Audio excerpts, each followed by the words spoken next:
Alright guys, welcome back to Formula 1 News. Not the fastest car on track today, nor the championship favourites, but there is no doubt the story of this pre-season is becoming Ferrari. A remarkably innovative new rear wing solution they unveiled today, which is said to have major straight line speed advantages, in addition to what has become very clear is the real ace up Ferrari's sleeve, and that is their ability off the line. Twice today, Lewis Hamilton went from nowhere to leading the virtual Grand Prix, especially at the end of the day, going from P9 to first by the time they got to the first corner. If this is anything to go by, it's going to be quite the season. Very much into your thoughts in the comments. Hit the like button if you enjoy. Subscribe if you are new. We are going to begin with this image and with Aston Martin. Some good, certainly today, some bad. Their pre-season has been pretty disastrous. These are some of the images, including another gearbox failure. It looked like a gearbox, certainly sounded like a gearbox failure anyway, when Aston Martin were trying to do a race simulation and they couldn't because the gearbox blew up. It's engine related, it's gearbox related, it's chassis related, it's weight related. You know, there's a ton of issues with an Aston Martin right now. The only team that hasn't put in a race simulation, I don't know if they're going to be able to finish the first Grand Prix of the year. I don't even know if they're going to be able to start it, because as Antonio Lobato says, there are some concerns about the 107% rule, not something that we talk about a lot in recent years. Now, so if you guys are unfamiliar, after Q1, so whatever time led Q1, if you take that time and multiply it by 107%, that is the time that the teams will have needed to do in Q1. Otherwise, they can't start the race. Now, often there was exemptions made to in recent seasons if they couldn't do a lap, as long as their practice lap was within that kind of number, which was very uncommon it would be anywhere near. But even when they did their long run, they were a good, 3 to 4 seconds away from where some of the other teams are. So it's not looking great for Aston Martin. On the other hand, there are positives down the pipeline. Honda apparently has a 5% performance deficit in addition to the gearbox issues they're having, which are their own problem. So it is a catalogue of errors, but a 5% performance deficit will mean they can bring major upgrades to that engine in due course. After race 6 going into race 7, they can bring a new homologation if they are outside of 2% of where Mercedes or whatever the fastest power unit is. They can do the same after round 13, the same after rounds 19, or whatever the case is, right, towards the end of the season. That also becomes true. Apparently, they're already working on it. They already know, Honda, that they're going to be outside of that threshold, and therefore, apparently, they have a B-spec engine ready to be introduced for the 7th race, and Andy Cowell is out there in Japan overseeing what Honda are playing at. There has been lots of discussion on the friction between Honda and Aston Martin. They promised one thing, they delivered another. So, again, there has been talk in the past, if you work with Honda as your engine supplier, you are going to run into some issues culturally, executionally, whatever you want to say. It looks like Aston Martin are going through the same process. But there was also discussion that Adrian Newey is confident, as Aston Martin are, in their chassis. Apparently, in a few races' time, by mid-season, they are expecting to have the best car, if not close to it, from a chassis perspective. Apparently, whatever they bring aerodynamically to Australia is going to be totally different. There is no doubt they are currently suffering a major power unit disadvantage in all of the compromises that they need to make. But if they can have the best chassis, then they might still be able to be a midfield team until they've got that sorted, which may or may not ever happen. That's what Adrian Newey is hoping for. The other team that's worth just quickly mentioning is Williams, because I think we expected more, right, so far. They've not been a key talk of this pre-season. It's quite clear after the last few days we have a top 4 teams. It is the usual suspects. The order in which they are, nobody really knows for various reasons that we shall discuss. But I think there was a feeling that, well, if the Mercedes engine is really that good, then, which it potentially still is, but with Williams sacrificing a lot for 2026, they still podiumed last year a couple of times with Sainz, so there was understandably massive optimism that, okay, this year they're finally going to take the step up and be a regular podium threat. It doesn't look that way for now. In terms of weight, they're apparently losing a second in just weight difference, which would equate to that 25-30 kilograms overweight that we previously discussed. But science says that we also just don't have the downforce that we need. So Williams definitely in no man's land, it seems, at the moment in terms of their performance. The other big Mercedes-related drama is on that power unit. So yesterday we saw an update. The FIA say there's a proposal which will be voted on by the power unit manufacturers. If 4 of 5 agree, which they probably will, it will be written into the rules that the compression ratios of the engines are not measured anymore just at ambient temperatures, but they are also measured at 130 degrees. Now, I said yesterday that they were measured at a different temperature and they also passed. Apparently that was actually a higher number. There have been some rumours that the Mercedes power unit can pass the test at roughly 100 degrees. In fact, there are some reports that suggest it could also pass the test at 130 degrees, because in operation, you can't test it while it's running unless every single team agrees to change the rules, which Mercedes aren't going to do. You can change the measurement procedure if there are 4 of 5, but that's only when the engine is off, but it can be hot. So presumably you either run the engine or you literally just heat it up to that temperature. Then you test the compression ratio at 130 degrees. But apparently Mercedes will pass the test anyway. And now they're testing on both extremes. So there is an argument that this might even help Mercedes in the sense that they do appear to have some sort of compression ratio advantage. They're able to exploit when the engine is running. And the previous regulations opens the door for teams to also exploit the same thing Mercedes are. Now, that seems to have become more difficult on both angles. So if Mercedes can still pass the test, if anything, it might make it more challenging for the other power unit manufacturers to close the gap. Now, Mercedes are confident in their own performance. Kimi Antonelli, who's not particularly well media trained, so I'm always interested to hear what he's got to say. He says the car's going well, the upgrades are working, so that's a positive. Now, Toto actually doubles down on that and says the drivers are quite satisfied from inside the car with the lap time data. We know that we're not far behind. We know we're in the mix. We know that we're potentially in the conversation for the championship, but it's difficult to say exactly where everybody else is. The other story that Toto mentioned was on the compression ratio. He actually got kind of angry about this and he said something quite remarkable, which has been doing the rounds today. We were told our compression ratio was illegal, which is complete rubbish, utter nonsense. And now the news story that's coming out is that our fuel is illegal. I don't know if anyone's really said that. What we discussed the other day was that their fuel has, as we understand, not yet been homologated by Petronas, or well, not by Petronas, it's homologated by an external body, but Petronas make the fuel. But they need to verify that every single stage of the production process, everything is totally sustainable and all that. And that takes some time. Presumably it'll be fine, but it takes some time. I don't know where this is coming from, but they keep popping up again and again. And then he went on to say, which I think is in this quote, maybe something else will come up tomorrow, perhaps that I'm in the Epstein files. And then he says, although I really regret saying that. So, I don't know, people were talking a lot about this, how so unacceptable from Toto. I just think it's obviously, he realises he probably shouldn't have said that. And I don't imagine that the PR team was especially happy with him. And it's especially on the nose because there are some people in and around the paddock who maybe have or have not been in the Epstein files. You know, Fabio comes to mind among others. So yes, pretty interesting stuff. That was certainly a comment that was doing the rounds. But he says, look, the way that it's been done now needs to be compliant with the regs when it's cold and when it's hot, because the other teams, they tried to change the rules so it was only measured when hot so that they could then use their own exploits so they could make it, you know, pass when hot but not when cold or running or whatever, right? It's complicated engineering here. There's all sorts of political drama currently going on. Toto gave his full comments further on. Clearly there's a lot of controversy.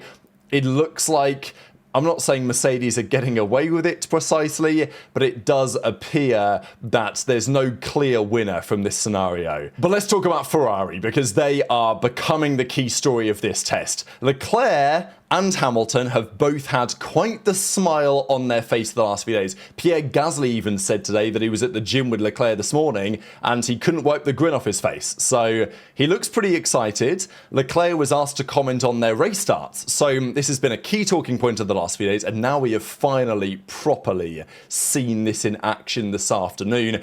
That Ferrari have a smaller turbocharger. The challenge of the race start is getting the battery charged to the right level but not overcharged, because if you're revving on the grid and your battery is full, then all of a sudden your turbo actually starts to spool down. Now you have to start the formation lap with a full battery, so you need to be very smart on using maybe a little bit of battery during the formation lap so that when you're on the grid you can time it right so that you rev at a certain level to get the battery back to full but not more than full, because you want to keep the turbo spooled up, and all these challenges that the teams and the drivers will get better at for sure. I'm not expecting Ferrari to go from P10 to P1 every race no matter what. Obviously, ideally, they're not qualifying that far down. You know what I'm saying. The other teams will get better, will improve, but it does appear very much so that the Ferrari power unit has been designed in such a way that their race starts right now look mega. And Leclerc says that, yeah, we're definitely on the right side of this. He's very happy about that,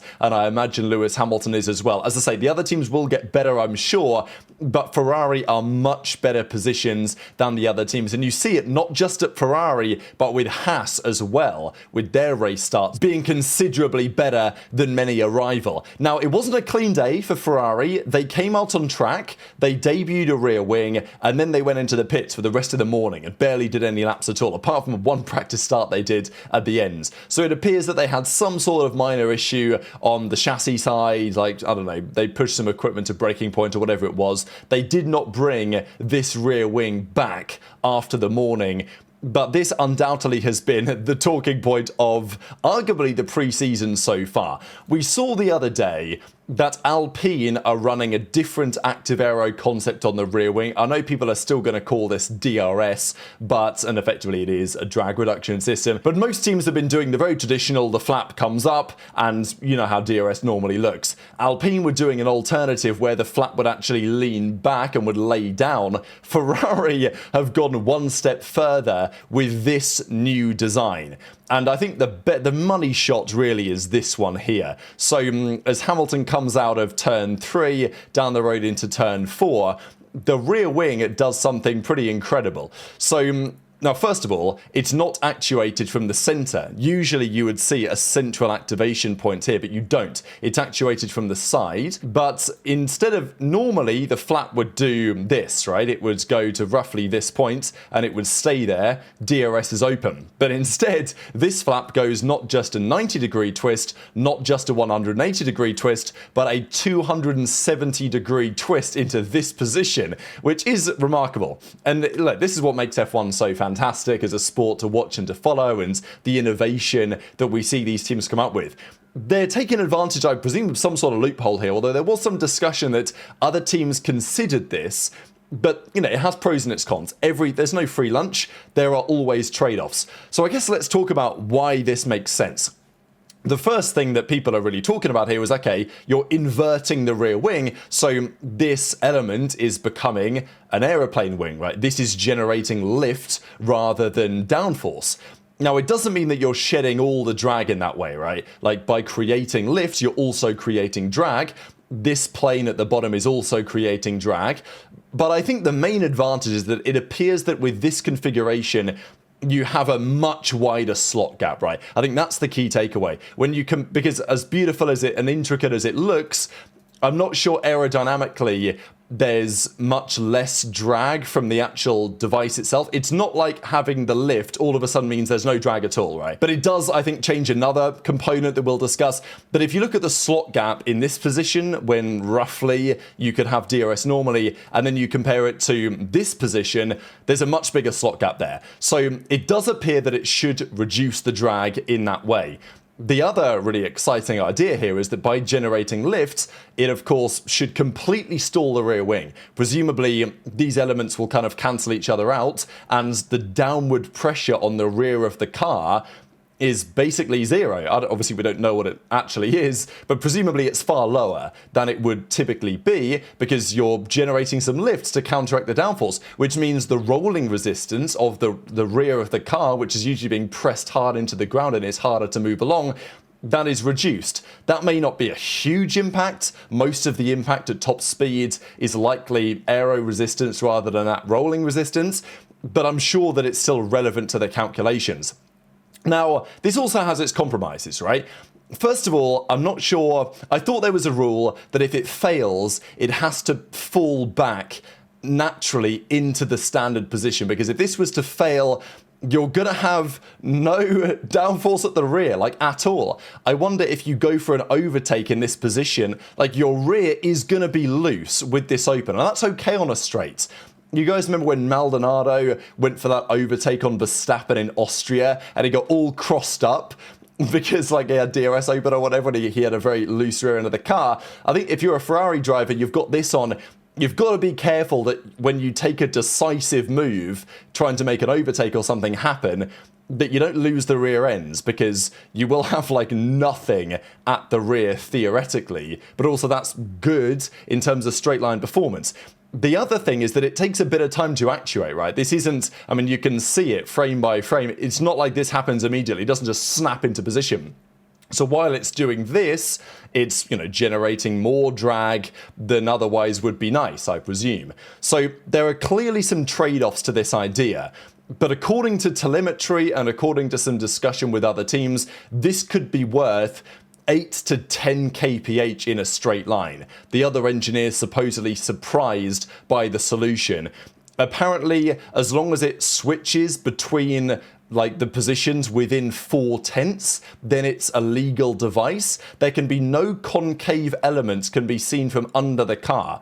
But if you design it in such a way, you're able to get around that regulation.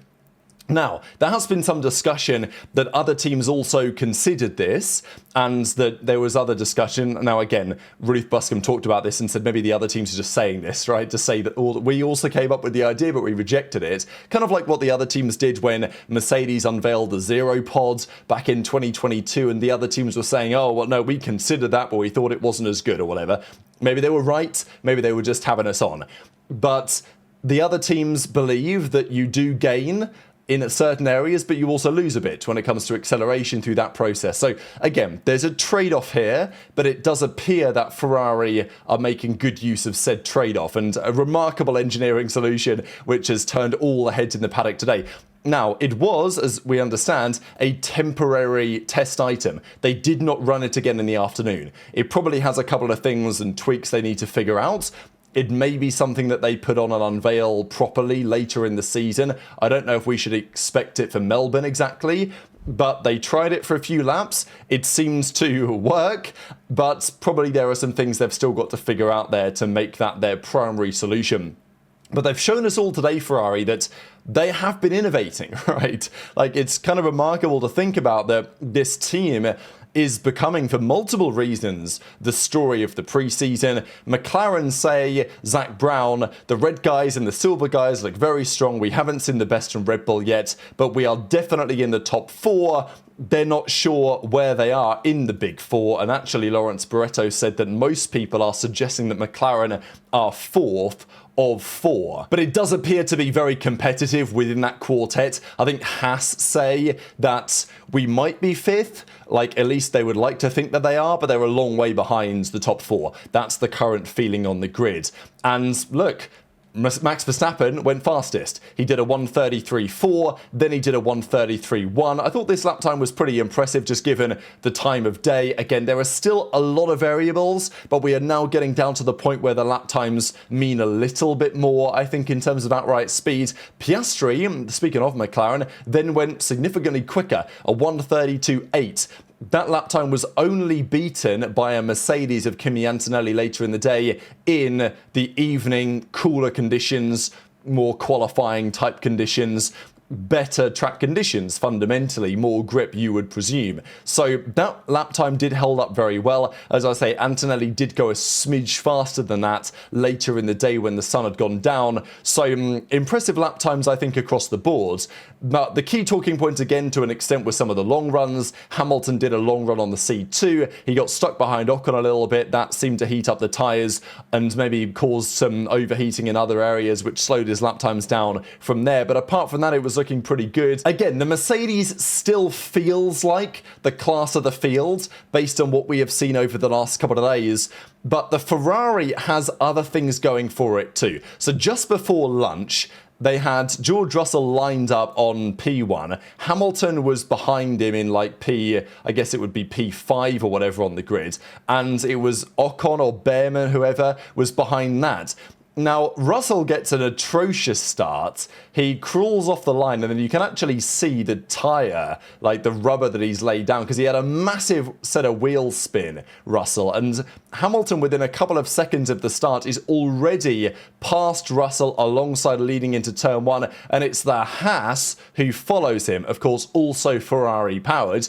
The McLaren of Lando Norris barely gets off the line at all. You then fast forward a few hours and then we do a proper practice start at the end of the day. This is Hamilton. Now, you might think, oh, 1, 2, 3, 4, 5. But no, they're leaving more gaps, right? So Hamilton is actually in P9. That is his starting position here. The lights go out, and actually Verstappen gets a very similar start to what Russell did earlier in the day. He has some big wheel spin off the line. He struggles to get away. Antonelli gets away better in the Mercedes, but by far the best starts went to the Haas, Ferrari powered of Ocon, but crucially Lewis Hamilton, who's already gained a couple of theoretical positions, gets past the Racing Bull. The Haas gets past Verstappen, and then here's Hamilton down the inside into turn 1. And even at this point, Hamilton is still a car length behind, but he's super late on the brakes, which is another thing that it does seem like Hamilton is able to exploit with this generation more than others. Is that, I mean, we actually saw a little bit of this from Formula One Analytics, who put together this graphic, really, sharing what it looks like of the fastest laps, I believe, of last week. But if you follow this lap around, you'll see that pretty much at all the corners, I mean, look at this, for example, in turn 4, Hamilton's gaining car lengths under braking. Now, of course, he's losing in the exit, which is always Hamilton's preferred style. Like, he loves to get in deep to a corner or go in late, and he will sacrifice the exit for a better entry. Most drivers prefer the alternative, but that served Hamilton very well in his career. And every single corner here, he gains a lot of lap time under braking. You can actually see it, especially at the final corner, compared to Russell, when he goes from being basically behind to almost level with Russell through the corner. So this is interesting for multiple reasons. Usually when we look at these pieces of data, we see, so for example, here at turn 4, again, these are based on last week's lap times. I believe these were the best times from last Friday. But you can see here that where the Mercedes is a Russell and the acceleration that he gets on the exit and goes past the theoretical Hamilton. Now, again, is that, wow, George so good on the throttle, the Mercedes so good on the traction, or, unfortunately, this year, it's tough to say, because in previous years, one of those two things would be true. But this year, the answer could be, well, he's using more battery, right? And that's usually how it appears. Again, this is the interesting trade-off. You might argue that, well, the reason why Hamilton's gaining so much under braking is because the other guys are doing a bit of lift and coast, even on a qualifying lap, to try and get a bit of battery back so that they can attack better later on. Whereas if Hamilton's later and deeper on the brakes, then you can argue that's, there's a trade-off that is being had there. But even then, it's possible that both can be true to an extent. But let's look at this start from Hamilton's onboard, right? Because he starts out in P9. Within the first couple of frames, he's already passed the Racing Bull on his right-hand side. This is Ocon getting a good start here. This is Verstappen kind of falling into no man's land. Hamilton's passed him into the slipstream of Ocon, into the slipstream of Antonelli, and by the time it comes to braking for the first corner, this is basically where they brake, and Hamilton sends it all the way down the inside, leaves Antonelli on the outside, and then takes the lead into turn 1. So Hamilton goes from 9th, effectively, and of course there wasn't 8 cars in front of him, so presumably it would have made the road a bit more challenging, but he was leading the virtual Grand Prix by the first corner. And this could be a mega advantage, right? Because as we understand, overtaking does not seem easy with these cars. Leclerc has said that dirty air is a big problem. Like, getting past drivers is tough. Overtaking, using your battery appropriately will be a challenge. It certainly seems doable. You might need a big tyre offset to make it happen or whatever. We'll see, but overtaking will not be straightforward in these regulations. That, it seems, is clear. And if you can't overtake, then you'll be compromising your battery. They might get you back on the next straight, right? So let's say you qualify 5th. If you can lead the race by turn 1 because your starts are way better, the value in that is otherworldly, right? That's where the most time to be gained there is in a race at the start. And Ferrari right now seemingly have a pretty big edge in this regard. So it's a big deal. Hamilton's fastest lap time of the day was 4th, just ahead of Lando, Antonelli, Piastri, Verstappen, Hamilton, Norris. So yes, the usual suspects, the usual teams at the top. Verstappen with 140 laps, Mercedes between them did a ton of laps today, so they got a good amount of running in between Russell and Kimi Antonelli with near enough 80 each. I think combined they pretty much had the most of the day. Maybe actually that went to McLaren. So some solid, consistent running. Definitely one of the most fascinating pre-seasons of recent memory. Thanks for all the support over the last few days. Intrigued your thoughts in the comments below. Hit the like button if you enjoyed. Subscribe if you are new. As always, take care of yourselves, and I'll see you next time.